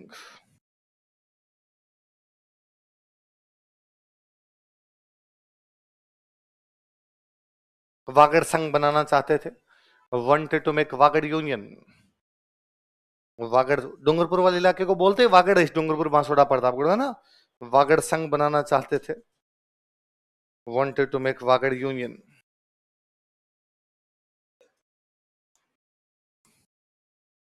बीकानेर का जो राजा था नाम था शार्दुल सिंह। क्या नाम था? शार्दुल सिंह ने कहा अपना तो बीकानेर अलग पड़ा है, किसी में मिलने की आवश्यकता, बस हरियाणा की एक जगह मेरे को दे दो। उस जगह नाम था लुहारू। क्या नाम था? तो बीकानेर महाराजा शार्दुल सिंह क्या मिलाना चाहता था? क्योंकि लुहारू से बीकानेर में ट्रेन आती थी। लुहारू से बीकानेर में क्या थी? और राजा को लगा क्या पता ये ट्रेन बंद कर देता हूं भारत वाले, तो उसने कहा लुहारू दो पहले, ताकि मेरी ट्रेन बंद होनी नहीं चाहिए। तो बीकानेर महाराजा क्या कौन सा इलाका लेना चाहता था? लिखो। हाँ हाँ, बीकानेर के फोर्ट के साथ शार्दुल सिंह की फोटो है ना, उसके नीचे लिखा हुआ है, अभी बताऊंगा, थोड़ी देर में रुकता हूँ। लेकिन बीकानेर महाराजा शार्दुल सिंह, बीकानेर महाराजा शार्दुल सिंह लुहारू का विलय करना चाहता था। लुहारू हरियाणा में है। Wanted to merge Loharu, Loharu का विलय करना चाहता था। Wanted to merge Loharu. Loharu वाली ट्रेन बड़ी फेमस थी उस टाइम। डट जाइए रेल लुहारू की, मेरो जद परिण्यो घर आसी। बीकानेर महाराजा शार्दुल सिंह लुहारू का विलय करना चाहता था। Bikaner Maharaja Shardul Singh wanted to merge Loharu, wanted to merge Loharu. कुल मिला के सब राजा अपना अपना कुछ ना कुछ मिलाना चाहते हैं, लेकिन किसी की भी पार पड़ी। वल्लभ भाई पटेल है, वल्लभ भाई पटेल ने कहा साइन तो करो, अब तुम आपस में नहीं मिल रहे, भारत में तो मिलो। तो लो साहब साइन तो करा लो। पर सर एक डाउट और है, क्लियर कर दो, बताओ कि देखो अभी तो जब हम भारत में शामिल नहीं है तो हम देश है। हम क्या है? जयपुर एक देश था, जयपुर की सेना अलग, जयपुर का झंडा अलग, जयपुर के सिक्के अलग, और जयपुर की इंग्लैंड के साथ संधि। किसके साथ? क्या जयपुर भारत में शामिल हो जाएगा उसके बाद भी क्या उसका झंडा अलग होगा? नहीं। क्या उसकी सेना अलग होगी? नहीं। क्या वो अमेरिका से अलग संधि कर सकता है? मतलब अभी तो हम देश हैं, जब भारत में शामिल हो जाएंगे देश तो नहीं होंगे, ये तो पता है। क्या बनाओगे? राज्य, जिला, तहसील क्या घोषित करोगे? ये तो बताओ, भारत में शामिल होने के बाद हमारा स्टेटस क्या होगा? तो वल्लभ भाई पटेल ने कहा भाई सुन लो, वे राज्य या वे रियासतें, वे जो राजाओं के इलाके हैं जिनकी जनसंख्या 10 लाख से ज्यादा है, जनसंख्या पॉपुलेशन मोर देन 10 लाख, और इनकम 1 करोड़ से ज्यादा है, इनकम, उनको राज्य बना देंगे। उनको क्या बना देंगे? जिनकी जनसंख्या और इनकम, उनको तो क्या बना देंगे? उनको राज्य बना दिया जाएगा। बाकी जो है बचे हुए हैं उनका हम मर्ज करेंगे दूसरे राज्यों में। किसे मर्ज करेंगे? जैसे मान लो जयपुर की जनसंख्या 10 लाख है और जयपुर की इनकम 1 करोड़ है, तो जयपुर तो क्या बन जाएगा? राज्य। पर करौली की तो नहीं। तो साहब करौली क्या करोगे? तो कहा आस पड़ोस में जो कोई राज्य होगा उसमें करौली का विलय कर देंगे। जैसे करौली का विलय हम जयपुर में कर देंगे, जयपुर राज्य बन ही रहा है तो करौली को जयपुर में ला लो।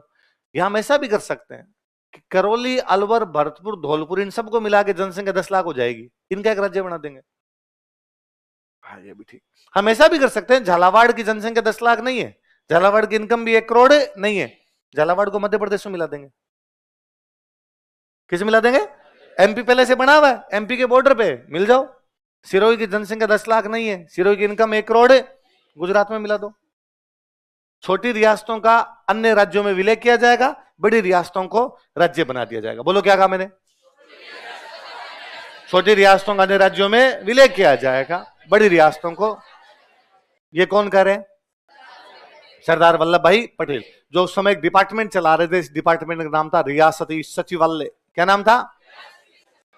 रियासती सचिवालय। और यह बनाया गया था 5 जुलाई को। कब बनाया गया था? तब से वो लगे हुए थे। लिखो 5 जुलाई 1947 ईस्वी को, on 5 July 1947 AD.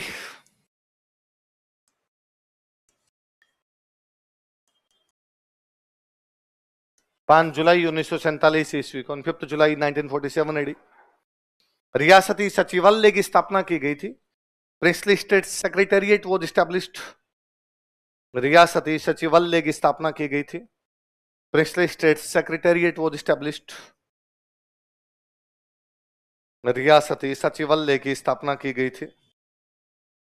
Princely state secretariat was established. देखो अध्यक्ष वल्लभ भाई पटेल, प्रेसिडेंट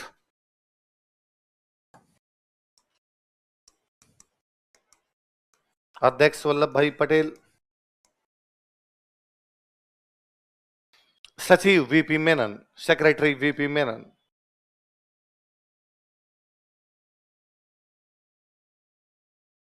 प्रेसिडेंट कौन थे? वल्लभ भाई पटेल। सेक्रेटरी कौन थे? वीपी मेनन। किसके? रियासती सचिवालय के।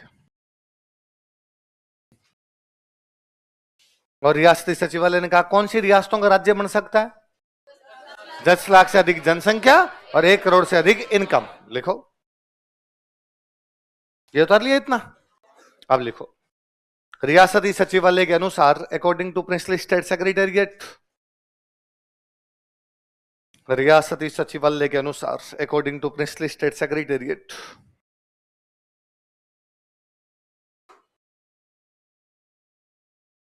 वे रियासतें दोज प्रिंसली स्टेट्स, वे रियासतें दोज प्रिंसली स्टेट्स जिनकी जनसंख्या 10 लाख से अधिक, which have population of more than 10 lakh, जिनकी जनसंख्या 10 लाख से अधिक, which have population of more than 10 lakh,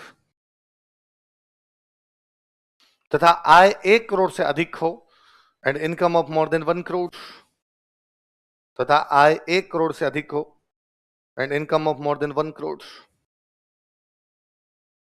स्वतंत्र रह सकती है, कैन रिमेन इंडिपेंडेंट, मतलब अपना राज्य बना सकती है, किसी में मिलने की उनको आवश्यकता, स्वतंत्र रह सकती है, कैन रिमेन इंडिपेंडेंट, स्वतंत्र रह सकती है, can remain independent, which have population of more than 10 lakh and income of more than 1 crore, can remain independent, जिनकी जनसंख्या 10 लाख से अधिक तथा आय 1 करोड़ से अधिक हो, स्वतंत्र रह सकती। राजस्थान टोटल रियासतें कितनी थी? पर इस शर्त को फुलफिल 4 ही कर रही थी। कितनी कर रही थी? मेवाड़, जयपुर, जोधपुर, बीकानेर। कौन कौन सी? मतलब 4 राज्य बन जाएंगे, बाकी सबको मिलना पड़ेगा। किसमें क्या, ये वल्लभ भाई पटेल जाने, उनका काम जाने। लिखो, राजस्थान में ऐसी 4 रियासतें थी। There were such 4 princely states in Rajasthan. Rajasthan में ऐसी 4 रियासतें थी। There were such 4 princely states in Rajasthan. There were such 4 princely states in Rajasthan. Rajasthan में ऐसी 4 रियासतें थी। नाम लिख लो, मेवाड़, जयपुर, जोधपुर, बीकानेर। कौन कौन सी 4 थी बताओ? मेवाड़, जयपुर, जोधपुर और बीकानेर।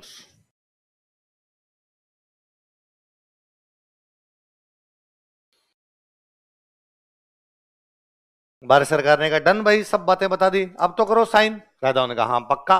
और सबसे पहले साइन हुए 7 अगस्त को। कब साइन हुए?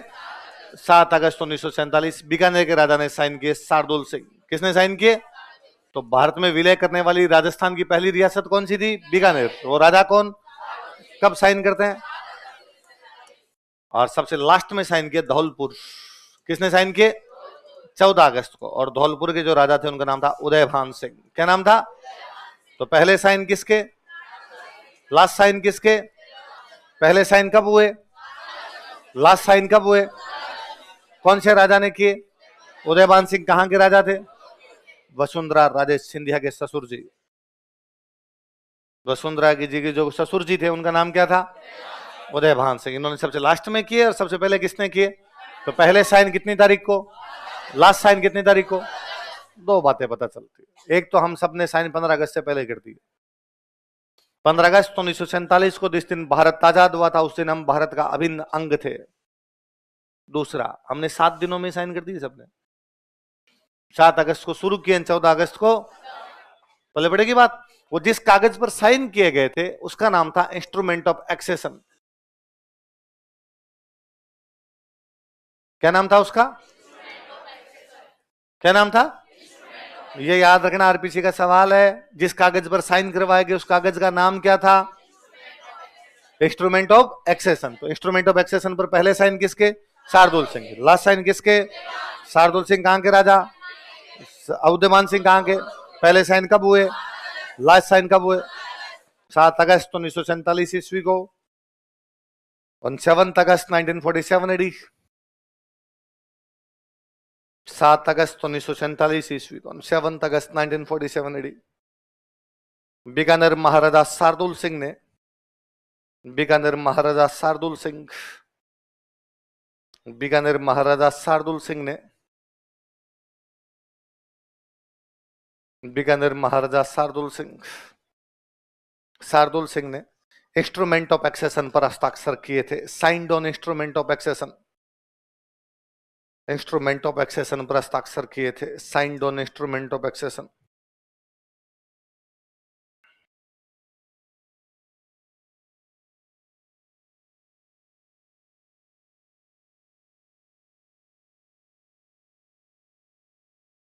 इंस्ट्रूमेंट ऑफ एक्सेशन पर हस्ताक्षर किए थे। Signed on instrument of accession. Bracket में लिखो राजस्थान में प्रथम, फर्स्ट इन राजस्थान। तो राजस्थान में सबसे पहले साइन किसने किए? बीकानेर। किसने किए? तो तुम जो कह रहे हो शार्दुल सिंह की मूर्ति लगी हुई है, हीरो हिंदुस्तानी, जूनागढ़ फोर्ट है बीकानेर में, उसके बाद शार्दुल सिंह की मूर्ति, उसके नीचे यही लिखा हुआ है, इस राजा ने भारत में विलय के लिए सबसे पहले साइन किए थे। कौन से राजा ने? आगे लिखो 14 अगस्त 1947 ईस्वी को, ऑन 14 अगस्त 1947 एडी। 14 अगस्त 1947 ईस्वी को, 14 अगस्त 1947 एडी, धौलपुर महाराजा उदयभान सिंह ने, धौलपुर महाराजा उदयभान सिंह, धौलपुर महाराजा उदयभान सिंह ने इंस्ट्रूमेंट ऑफ एक्सेशन पर हस्ताक्षर किए थे। Signed on instrument of accession, instrument of accession पर हस्ताक्षर किए थे। Signed on instrument of accession. Bracket में लिखो राजस्थान में अंतिम, लास्ट इन राजस्थान। तो पहले साइन किसके? बीकानेर। लास्ट साइन किसके? Dholpur, BOD, B D, Bikaner. और 1936 में कौन कौन से प्रजामंडल बने? बीकानेर। और ये जब साइन चल रहे थे उस समय बांसवाड़ा के राजा का नाम था महारावल चंद्रवीर सिंह। क्या नाम था? क्या नाम बताओ? कहां के राजा? बांसवाड़ा। क्या नाम है?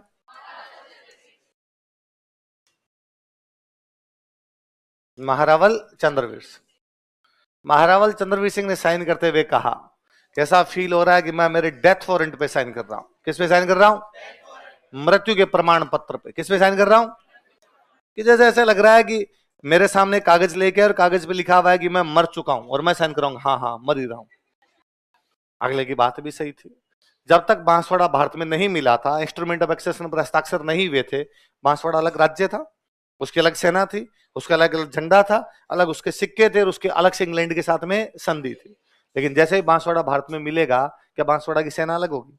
क्या उसके सिक्के अलग होंगे? क्या उसका झंडा अलग हो सकता है? क्या वो अलग से संधि कर सकता है? इसका मतलब बांसवाड़ा मर गया, बांसवाड़ा नाम के देश की मौत हो गई। इसलिए वो कह रहा है मैं किस पे साइन कर रहा हूं? और अगले का कितना छोटा सा राज्य हो, बट टेढ़ा है पर मेरा। श्रीलंका छोटा सा है, इतना छोटा सा है कि हम भारत का मैप लाते हैं, श्रीलंका का मैप फ्री में आता है, भारत के नीचे लटका रहता है उधर। आज श्रीलंका को अपने जाकर देखे, श्रीलंका तू तो छोटा सा है, तू हमारे में विलय कर ले। क्या श्रीलंका विलय कर लेगा? बस यही बांसवाड़ा को लग रहा था। देखो, विलय पत्र पर हस्ताक्षर करते समय, while signing on instrument of accession, विलय पत्र पर हस्ताक्षर करते समय, while signing on instrument of accession, विलय पत्र पर हस्ताक्षर करते समय, while signing on instrument of accession, Banswara Maharawal Chandraveer Singh ने कहा था कि, बांसवाड़ा महारावल चंद्रवीर सिंह सेड दैट, बांसवाड़ा महारावल चंद्रवीर सिंह ने कहा था कि, Banswara Maharawal Chandraveer Singh said that, dash लगा के लिखना आगे, मैं अपने डेथ वारंट पर हस्ताक्षर कर रहा हूं। I am signing on my death warrant. मैं अपने डेथ वारंट पर हस्ताक्षर कर रहा हूं। I am signing on my death warrant.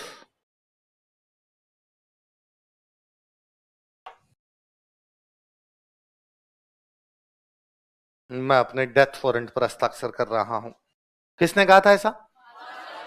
किस पर साइन करते हुए? Instrument of accession. कल पढ़ेंगे बाकी।